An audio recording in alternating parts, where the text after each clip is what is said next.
Welcome into the College Football Podcast. I am Drew Martin stepping in for the Prez. We got Dave Cokin from WagerTalk.com and Teddy Covers from SportsMemo.com. Dave, happy Tuesday morning to you. Welcome in. How you doing?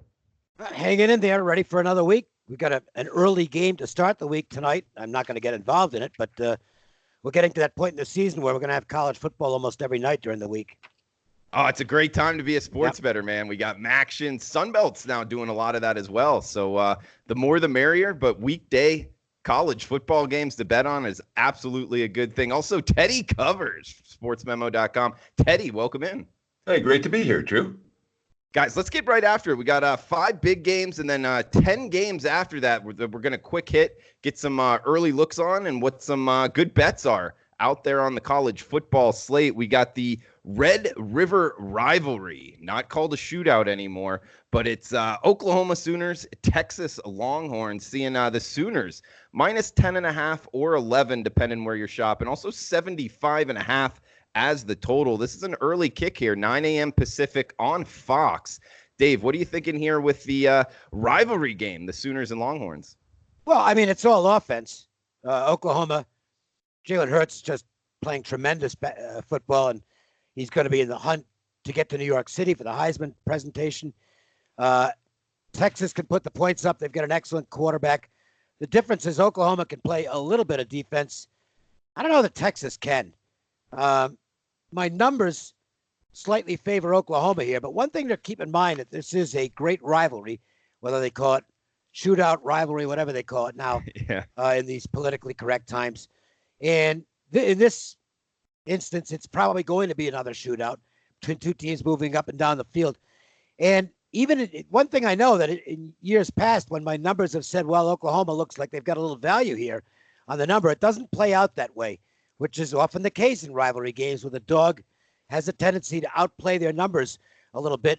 It's the biggest game in the schedule for Texas, and I wouldn't be surprised if Texas does slip inside the number here. I'm not going to play it because, again, my numbers favor one thing and my knowledge of the series favors another. I would look for Oklahoma to win, but I think it's going to be really exciting, and it could end up being very close. Good stuff, Dave. And Teddy, what are you thinking here? It sounds like Dave's leaning towards the dog. Well, I mean, it sounds like he's leaning towards the over as well. The only way I play this game is Texas. I'm leaning to nothing, to be specific, because if my numbers say one thing, I want to make it clear, because I don't want anybody to say, oh, Cokin likes. My numbers say Oklahoma. Okay, I don't go against my numbers. What gets me off the game is I think that there's enough history here to indicate Texas. So that is a no play. It's not a lean. It's nothing. Thanks for clearing that up. My bad, Dave. Okay, go ahead, Teddy. So when we get into mid-October, like we are right now, strength of schedule starts to matter to me more and more. And here's an Oklahoma team. They put up these great stats. Jalen Hurts, fantastic. They played Houston, South Dakota, UCLA, Texas Tech, and Kansas. They haven't faced anything resembling a defense yet. They frankly, they got Texas Tech at their worst. They got UCLA at their worst. They haven't really faced a good offense yet. So to say they've been feasting on the weak is something of an understatement. They turned the ball over only 4 times all year. I think Oklahoma's an overvalued commodity right now. And I think when they step up in class, they will be, I'm not going to say exposed as fraud, but they will be challenged in a way they haven't been challenged yet this season. And, you don't need a whole lot of convincing to get me involved with Tom Herman as an underdog. We know that track record. It's the single best track record in college football as an underdog. These two teams played twice last year, both games competitive. Oklahoma got the money in the second one in the conference title game. So we have Texas in revenge for a conference title loss as well. The Longhorns are passed for me. All right, Longhorns are passed for Teddy Covers. We also got FSU Clemson, one of the 5 big games we're going to be talking today. Clemson minus 27, near 4 touchdowns, 60.5 being the total in what's supposed to be a real competitive, huge rivalry game. Clemson, Florida State, not so much this year. Dave, what are you thinking here with the Noles and Tigers? Clemson's off a pretty bad performance, and I think you're going to see them come out looking to make a statement here. It's in the number. It's a huge spread, and Florida State has enough capabilities to maybe put up a couple of scores. But there's no way I would go against Clemson in this spot. I know I'm not going to play it because I don't like laying this type of number. And quite honestly, Clemson hasn't really looked like the team that I expected them to be. And I think that most people expected them to be. I know they're where they are in the polls, but in my numbers, where I have teams power rated, I've got them like 8th right now. So Clemson is not performing to the dominant level we expected. And maybe that's to be expected because, man, that's a soft schedule for this team. They just don't have a lot of challenges. And they look like a team that's kind of just, all right, let's go out and win the game and wait for the playoffs to begin to get really serious. So it's a tough sell for Sweeney. This is a spot where maybe he doesn't have to do as much selling. Florida State does a lot of trash talking. They're one of those teams that can bring out the best in an opponent, even though Florida State isn't that much of a threat this season. So I've got a feeling that Clemson might put the hammer down this week, and this might be a 30-point win. Teddy, what do you think? It was 59-10 last year, and it wasn't that close. I mean, Clemson dominated that game as much as a team can dominate a game. And of course, it is a Clemson team. You know, we have both squads coming off a bye, but with that bad performance and a bye, we've seen Clemson. You know, we've seen this before from Swinney. This team's going to be prepped and ready to go this week, but we haven't seen. And for all the struggles per se that Clemson's had, they're money winners right now. They're 3-2 against the number. You know, and I know they didn't blow out A&M, and I know they didn't blow out North Carolina. The only two defenses they faced, the offense struggled against, and that does concern me here. I believe in Florida State, I think a little bit more than the markets, but it's worth noting each of the last 3 weeks, Florida State has won the turnover battle by at least 2. They haven't committed a turnover in 3 straight weeks, and I don't know that survives a trip to Clemson. So if I don't think my team can hang in the turnover battle, I probably don't get there.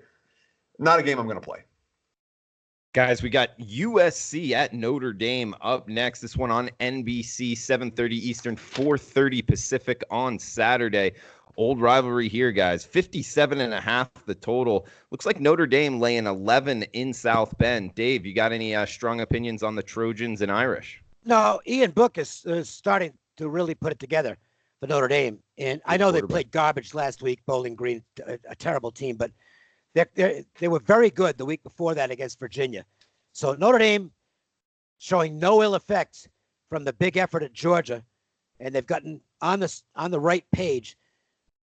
The tough part here is USC is quickly becoming one of those teams that when you least expect it, they step up and play a good football game. Maybe not good enough to win, but this is a game that USC doesn't have a lot to play for this season. They really don't. Okay, they're not going to win the Pac-12. They're not going to be in a major bowl. So you look at their schedule and say, well, where's the big games for them? Well, UCLA will be a big game because it's a rivalry. And there's this one. I mean, if there's a game that USC is going to approach as a bowl game, it's this one. And with that being the case, I would not be surprised. Look, athletically, they can compete with Notre Dame. Athletically, USC can compete with a lot of teams. They're just not very well coached. And, you know, occasionally they'll have a strong performance, but I think that's an accident, quite frankly, under Helton. They could get blown out here, but I don't think it's going to be the case. I think USC will compete in this football game. And if they don't throw a scare into Notre Dame, at least do enough to hang around the number. I wouldn't be real comfortable with the Irish here. I'm with you 100% on that, Dave. And I mean, if you look at USC's biggest problem this year, it's turnovers. They've yet to win the turnover battle in any game. And they turned it over multiple times in 4 of their 5 games, and particularly the 2 losses, BYU and Washington. That was all about turnovers. They won the yardage battle in both of those contests. And when you grade out USC's personnel, you talked about it, Dave. I mean, this is most assuredly a team that can hang with the Irish in South Bend. There's a chance we could see Slovis back at QB this week. It's not there's a huge difference between, you know, the backup versus the 3rd stringer versus the 4th stringer, but it gives Clay Helton some options. They have had, obviously, extra time to prepare for this one. And Notre Dame coming off the big blowout win over Bowling Green last week, that means nothing in a game like this. And then win over Virginia. You say that Book, I mean, I wasn't overly impressed with Book in that game. That was all turnovers. The Cavs just kept turning it over. Twice in their last 3 games, Notre Dame's failed to get to 350 yards. I'm with you, Dave. And I know you're not playing it. I'm interested in the USC side here. It'd be Trojans or pass for me. Drew, I think we skipped over a game, by the way. Did you do that by design? I saw the 5 big games, and then I just went down in rotation order off of those. Oh, okay. All right. So that's the way we're. I was going by the script that Teddy sent out. Oh, okay. Yeah, I just sent the games in random order. So Drew has so kindly put them in rotation order for Very us. good. I'm glad that they're not in rotation order because we just did the one underneath this game. I think we actually did it in the time of the kickoff. I had the wrong tab clicked on my odd screen. So you're right, Teddy. For that really bad. I got to yell at you. Yeah. All right, rotation order.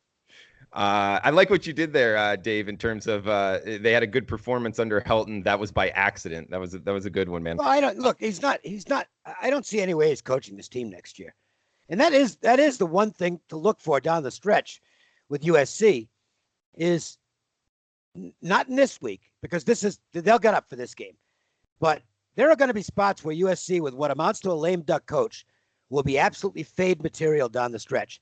They'll have a lot of time, a lot of problems getting prepared for lesser opponents on their schedule down the stretch. And I think USC will be very vulnerable in those games. Unless they win this game straight up and go to 4-2 on the season. And then all of a sudden there's a different level of energy. Yes, you're right. All right, good stuff, guys. We got 2 more here. We're going to go Penn State, Iowa, and then Florida, LSU. Then we'll open it up to the 10 quick hitters to finish the show. We got Penn State at Iowa. We got 42.5, -4. That's the Nittany Lions laying in Iowa City. Big Ten matchup here, Dave. You like this one? Not at -4. My numbers are all over the place in this one. By this time of the year, I've got basically three different sets of power ratings. The continuous one, a fast rating, and something else that it's too complex to explain. But 2 of the 3 numbers favor Iowa. The other one favors Penn State. So it's a game that's going to have me completely confused. Iowa's a terrific defensive football team. Played very well defensively last week. Michigan gets 10 points up quickly and never scores again. But we did see the Iowa offense bogged down, which happens against good defenses. So the question you have to ask yourself here is how good is the Penn State defense? I think it's actually better than most people think. You look at Penn State as more of an offensive machine because of the points they put up in most of their games. But I think the defense is – look, James Franklin is not a guy who's real popular among college football fans. He can be a bully at times. He's I don't know. His press conferences at times can drive people nuts. But he does a pretty good job with this team. I think he's going to get through this game. But it really looks like a game that could go to the wire. Very tough game for me to handicap. So I'm kind of no opinion on this one. I'll have an opinion on the next one. So I'm not just passing a bunch of games. But this one, I'm just baffled on this one. And the nice thing about it is you don't have to come up with a play in every game. And Teddy, give you props, man. You called the Michigan game over Iowa last time, but did you learn anything from Iowa that you can use here going against Penn State? Well, I learned that Iowa played a bad game last week and that they weren't happy about it after the game, and that all the quotes coming out of that locker room were a heck of a lot better than what we just showed. We can clean up some of these mistakes, and I believe they can. I mean, Iowa hadn't lost the turnover battle all year. They turned the ball over 4 times in Ann Arbor. And I'll say this about Penn State. Look, last year the game decided by 2 points. Year before the game decided by 6 points. These have been competitive games in recent seasons between these two squads, down to the wire games. I don't trust Penn State, flat out. All right. Idaho, Buffalo, Maryland, Purdue, all 4 blowouts. And the Maryland game was a mother of all spots, and everything went right for them in that contest from the get-go. The one time they had to face a team with the defense came against Pitt, and they didn't sniff a point spread cover in that game. They didn't get to 400 yards. The only time they've left home all year was to go to Maryland. That was about it. That was all Penn State fans in that game. Certainly it was after the first quarter. This will be the toughest environment they faced. I'm not convinced they're ready to handle this test. And if I'm playing the game, it would be the home dog as opposed to the road favorite. All right, and we'll go to Dave Cokin for the next one. Thinks he's got a strong opinion. Guys, he's 22-11 in college football this year. Also 10-6 in the NFL. That's equal in carry the 32-17 in all of college football this year at WagerTalk.com. And also Teddy covers at SportsMemo.com, hitting 58% over the last 5 years in the NFL, and I believe 55% year-to-date in NFL and college football this year. So check out his service at SportsMemo.com. Also a promo code here, Teddy500 for $500 off his 1-year all-access package at SportsMemo.com. That's TEDDY 500, Teddy500 at checkout for 1 year all-access package at SportsMemo.com. We got Florida. We got LSU. Saturday night, 8 p.m. Eastern, 5 p.m. Pacific in the Bayou. 54.5 being the total, 12.5. That's the Bayou Bengals laying at home. What are you thinking here, Dave? I had Florida last week against Auburn, and Nice obviously call. was very, very pleased with that result. And I think the secret's out on the Gators. They're really good. That defense is absolutely terrific. It's one of the best defenses in college football. The offense is manageable. The one thing you have to worry about, Trask does have some ball security issues. When he gets hit, he can cough up the ball. He had 2 fumbles again last week and missed part of the game. He was out for a little while. But I mean, this Florida defense can make up for a lot of offensive mistakes. LSU, if you go back and look at the shows we've done, I've loved LSU since before the season started. Extremely high on this football team. But I'm going to tell you what, they are going in and facing a tremendous defense here. And it's laying doubles against a defense like this. You're not going to get paid often. It's as simple as that. Great defenses, getting numbers of this size are games you have to look at taking. Can Florida keep pace with LSU offensively? No. But I think the defense is going to stand up enough and create enough situations so that maybe they can steal the ball once or twice. I think this is going to be a heck of a battle between 2 unbeaten teams, and I would look to take the points with Florida. I think they're going to at least cover this game, and they have a chance of pulling the upset. I like it. All right. I agree with you, too, on the defense being underrated and looking towards the dog. Teddy, what are you thinking here? Well, again, when we look at Louisiana State so far this season, they face Georgia Southern, Texas, Northwestern State, Vandy, Utah State. Of those groups, Texas has an okay defense. There's nothing resembling, nothing even comparable defensively. So it's a huge step up in defensive class from what LSU and Joe Burrow have been facing. And we've seen this offense put up huge numbers. They've outgained, 3 of their opponents by more than 330 yards, and another one by Vandy, they outgained it by 225. They put up these monster offensive numbers. And now they're facing a defense. Gators, there's a definite correlation here with Florida and under. Florida's not going to cover this spread if LSU's putting up points in bunches, and Florida hasn't put up points in bunches anywhere so far this season. And they won the game last week despite 4 turnovers in that contest, which to me stands out. They've been an under machine all season. I don't think Florida's cashed an over ticket yet this season. They pushed in the Kentucky game against the closing number, but when you have a defense at this level, I couldn't agree more with my colleague and friend Dave Cokin. Unfortunately, I wasn't with them on the Gators last week, but if I'm playing this one this week, it'd be Florida or pass against this level of defense. Yeah, the concept is 100% correct, Dave. Laying doubles against this level of defense is not something I'm looking to do. Great stuff, guys, and good points there. Not laying doubles against great defenses, trying to stay away from that. Let's go quick hitter style through the last 10 games here, guys. We got Thursday nighter in the ACC, Syracuse versus NC State. NC State, the Wolfpack, laying 4.5 at home, 56.5 the total. Dave, any interest in the Thursday nighter? Syracuse is not real good this year. They can't stop anything, but even their defense might be able to do a decent job against an NC State team that just doesn't have a quarterback right now. 3 different quarterbacks played in the Florida State game. None of them look particularly good. I think Syracuse has got a pretty good chance to win this game. And we spend so much time talking offense and defense. We got to talk special teams here for a minute. Syracuse got this punter. He's number 2 in the country. He keeps pinning everybody deep, and they continue to win the field position battle. The last 2 games, and again, the Clemson lost, the Maryland lost. They had back-to-back ugly losses in September. You oftentimes find the better point spread teams struggle early or have a bad loss or 2 early. If they figure things out, they'll be undervalued the rest of the way. Syracuse or pass for me. I'm with you, Dave. I do not want to lay points with this Wolfpack squad that has a grand total of 1 point spread cover so far this season.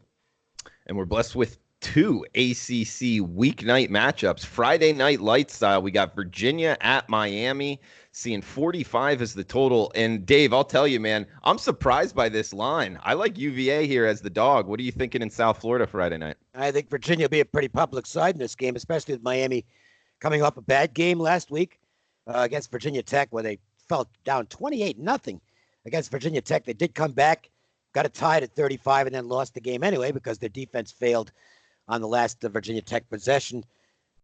All that said, I don't know if I've got the balls to play it, but my numbers do favor Miami here. I'm still not.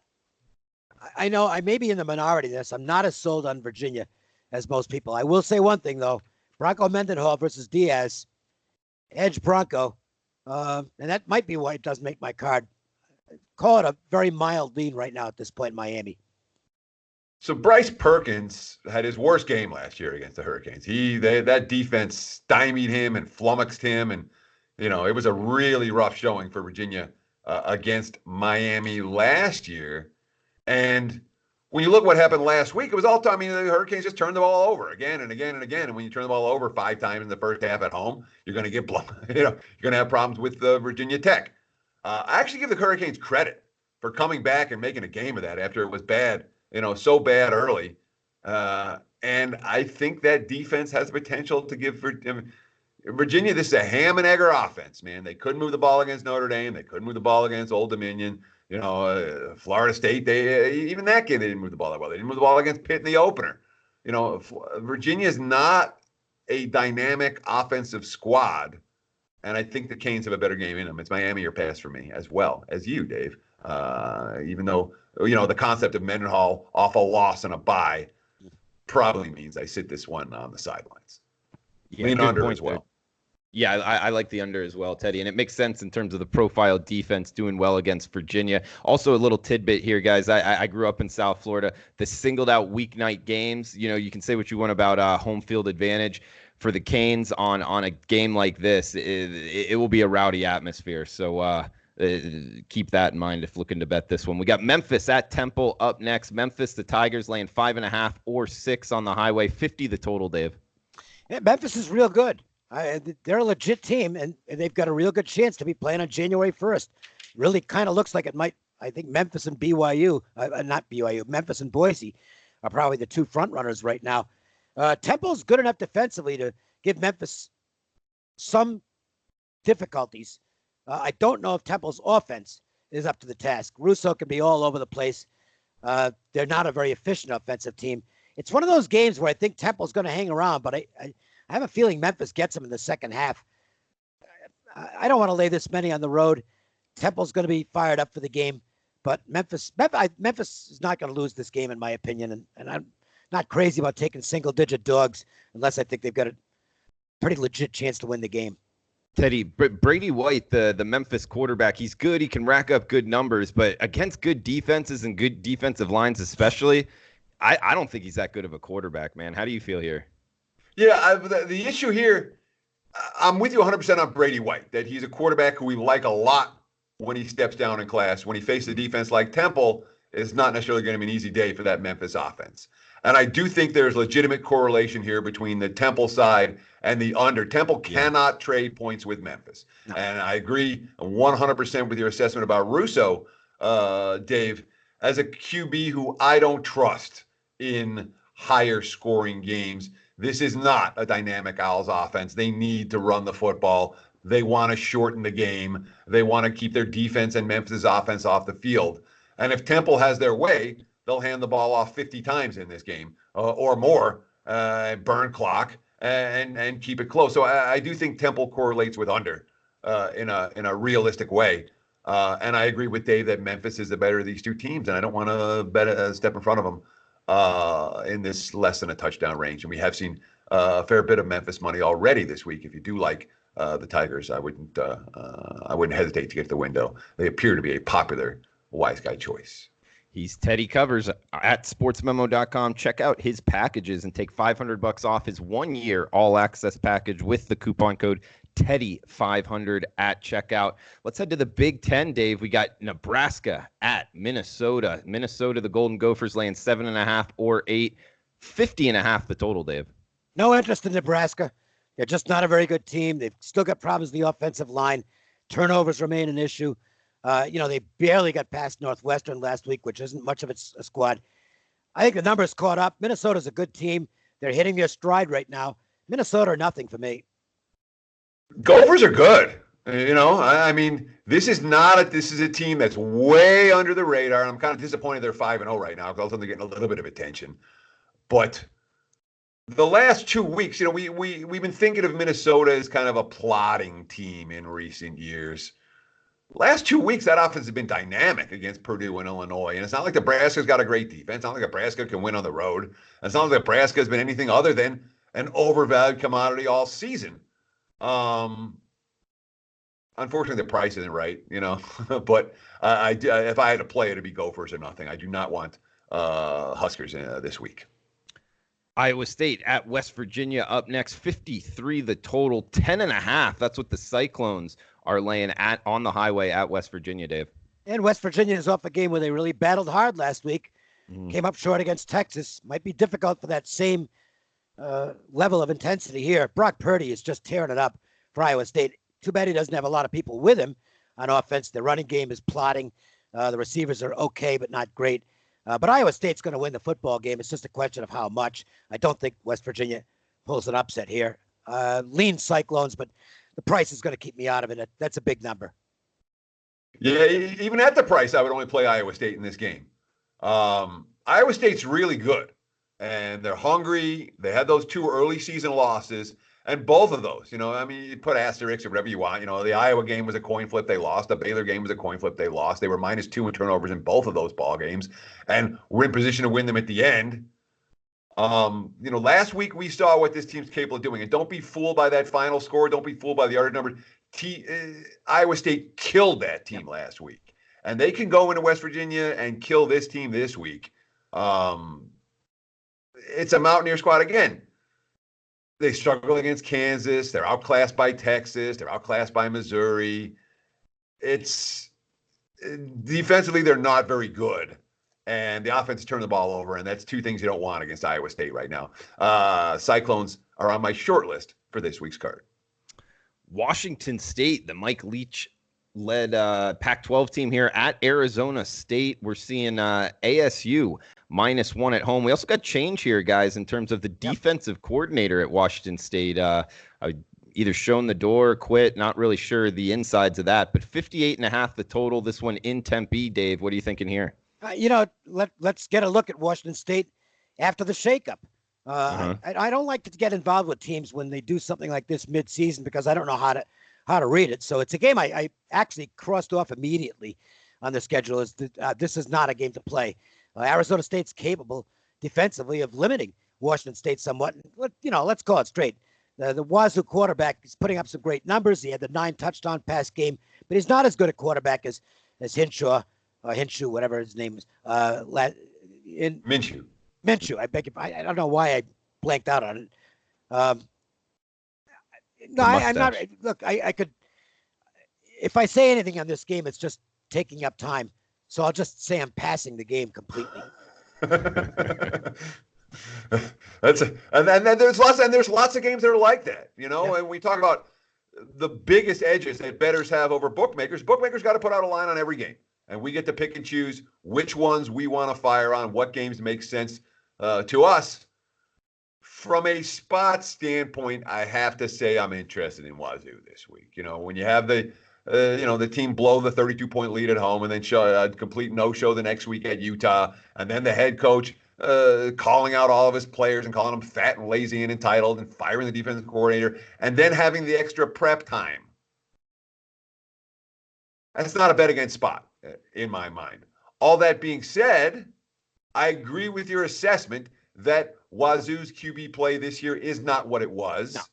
And they're playing an elite defense in Arizona State, a defense that we believe in. Arizona State's offense is not going to trade points with people. You know, we saw that in the Colorado game where they got caught up in a shootout and they lost the game straight up as touchdown plus favorites in that contest. And that was their best offensive game of the season. They got to 31. Now, this team's not built to win shootouts. They're coming off a bye too. But at the same time, there's a pretty big difference in defensive class between the Sun Devils and the Cougs.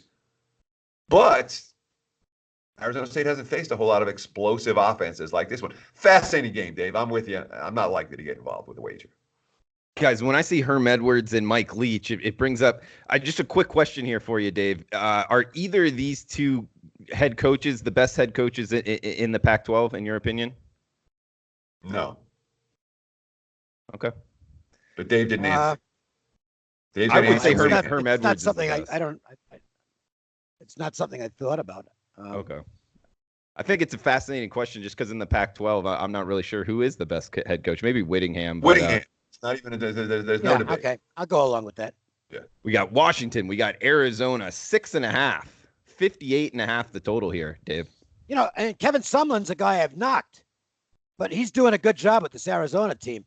He really is. I mean, look, he's adjusted their game plan to fit the strengths of the team, and you can't knock him on that. Washington, I don't know how to read this team at this point. Look, this season has turned into a flop for Washington. That's a bad loss last week against a beat-up Stanford team. No excuses. And Chris Peterson just doesn't seem to be able to push the right buttons. I don't think the quarterback's much good. I wouldn't be surprised if Arizona gets him. I think Washington right now is a team in a bit of trouble. And Arizona's got a shot this game. Yeah, I got very mixed feelings here because part of me thinks this is a Husky spot. Now the markets are crashing. And Dave, your reaction is a reaction I've heard a fair bit about Washington this week. Oh, Peterson can't coach anymore, and the Huskies stink, and this quarterback who was there 2 weeks ago, we were talking about him as a potential number 1 overall draft choice, and now we're saying I sure wasn't. Yeah, there were people who were, but I mean that was a head scratcher against Stanford. And you're watching the game, it was a head scratcher. You're like, what happened? How does this team come this flat for this level of effort? And on both sides of the football. I still think Washington's better than Arizona. They are better than Arizona. Yeah, and defensively, they're a lot better than Arizona. Yeah. And if Arizona can't run, they can't win. And Washington should be able to stuff the run in this game. So I'm not taking the Wildcats here. I think it's a bounce back spot for the Huskies. I don't know that I get to the window there, but that's the only way I'm going to look. All right, guys, this is the college football betting edge, and I'm stepping in for the Prez today. He will be back next week. Actually, he'll be back tomorrow. So he'll be back. Good stuff there. And Dave, did you want to throw out a coupon code for yourself at WagerTalk? You can do the same one that Teddy's got. Okay, cool. So Okay. Dave 500, I'll send it over to him to make that active. 1 year all access for $500 off for Dave Cokin at WagerTalk.com. 22-11 in college football, 10-6 in the NFL. That's 32-17 year to date. $500 off of his service at WagerTalk.com using the coupon code Dave500. Also the coupon code Teddy500 at sportsmemo.com will take $500 off his 1 year all access. That's every play, every sport, $500 off at sportsmemo.com. Also, Dave Cokin's at wagertalk.com. Guys, we got AAC action here. Dave, you were talking about teams making a run at the New Year's Six. Cincinnati, man, if they're able to run the table here, their one loss just being on the road at Ohio State, they might have a resume worthy as well. 7 in the hook on the road at Houston, 55 the total here, Dave. Nah, they're not going to be playing on January 1st because they're not going to win all the rest of their games. Okay. Because there's still the quarterback play just hasn't been there, and I don't know why it's suddenly going to start to take off. I mean, Riddle's just kind of a guy, and Cincinnati can be had. Houston, it's really tough to read Houston because, look, I'm not going to put anything into the North Texas performance.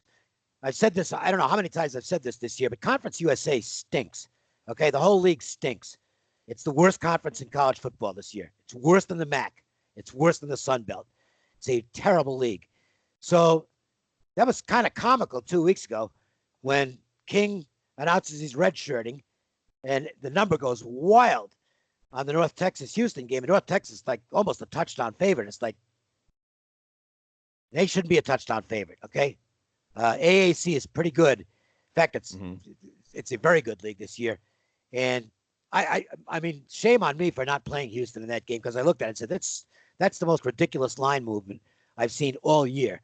I get the adjustment, but there's no way North Texas should have been favored by that much over a team from the AAC. So I can't really get a gauge yet on Houston without King, because to me they were playing junk. We'll find out more about them here as they face a solid Cincinnati team. Teddy? I don't love this spot for Cincy. You know, that was a real big win last week against Central Florida. Yeah, it was. A game that they put maximum effort and intensity into. And now they're going on the road and laying more than a touchdown against a team that's coming off a bye, fully rested and ready. You know, it's a Cougar spot. And the money's steaming on Cincy right now. Not my money. Houston or pass for this better. All right, guys, 2 games left here. Heading to the Big Ten, Wisconsin hosting Michigan State, seeing 10.5. That's the Badgers laying in Camp Randall. We're also going sub 40 total in college football, Dave, seeing it as low as 38 right now. What are you thinking with the Spartans and Badgers? I'm not getting it. Wisconsin's playing great football right now, and they've got a guy there pushing for the Heisman. So if they get any chance at all to get him an extra, now it probably won't happen in this game because this isn't a blowout type of game, but they're pushing Taylor hard. They want him to get to New York City. Michigan State just can't create offense. They just can't create any, and they're up against a very good defense here. So even though Wisconsin might not score a lot of points in this game, I don't know where the Spartans' points are going to come from. And I think in the end, Wisconsin's probably going to pull out about a 10-point win. Yeah, you look at some of those D'Antonio quotes after the loss to Ohio State, a game where, you know, Sparty was outgained by 250 yards. They gave up 500 and something yards of offense, and not amused. I would anticipate we're going to see a better performance from Michigan State's defense this week against a bad. I mean, let's be honest with Wisconsin. You know, the one game where they actually faced a defense that was playing well, Northwestern that day, Badgers' offense didn't move. You know, they were stuck in the mud all game. They scored 2 defensive touchdowns in that game and got to 24. You know, I know what happened in the Michigan game. That was Michigan's worst defensive game of the season, and they were, you know, +4 in turnovers in that contest. I'm not a Badgers believer. They're 4-1 against the spread right now. I would anticipate that Wisconsin will be moving forward 500 or worse ATS. I'm not sold on it, and they're so over. I mean, their statistical profile is ridiculous because they've been shutting out the South Floridas and the Central Michigans and the, you know, Kent States of the world. And when you're holding 3 different teams to 160 yards or less, you're going to have a ridiculous statistical profile. And when you're, you know, able to hand the ball off, I think Wisconsin's overvalued in general. I would only look at their opponent this week.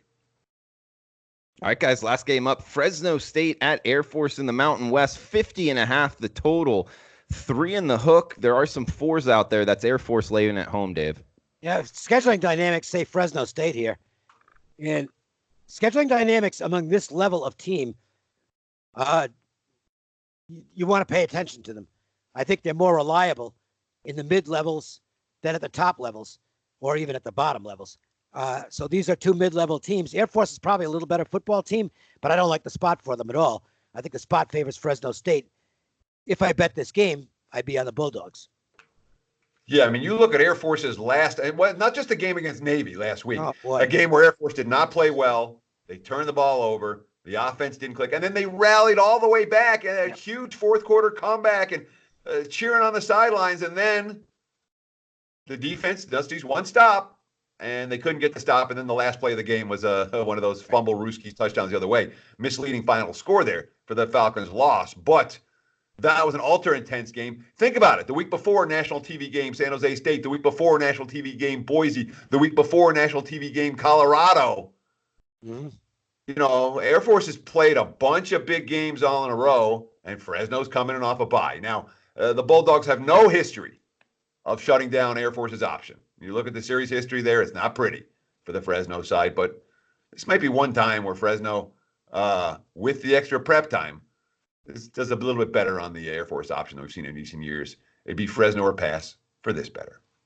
Dave Cokin, WagerTalk.com. Remember his coupon code DAVE, D-A-V-E, 500 at checkout. $500 off his 1-year all-access package. Dave, any closing thoughts before we shut this down? No, not really. Okay. Fair enough, man. In and out. No, guys, good show overall. And Teddy covers Teddy500, his coupon code at sportsmemo.com. 58% in the NFL the last 5 years, up over 60% last year in NFL and college, and 30 and 26 this year, 55% out the gate in football. Sportsmemo.com. Use his coupon code Teddy500 at checkout. 1-year all-access package, 365 days, every sport, every play. Teddy covers Teddy500 coupon code. Teddy, any closing thoughts, man? I just want to say thank you guys for taking time out of your busy day to spend with me and Drew and Dave. Good luck this weekend betting college football. There you go. We'll see you next week. That's a good closing thought. Good stuff, guys. Great pod, great video, and I'll see you guys on the other side.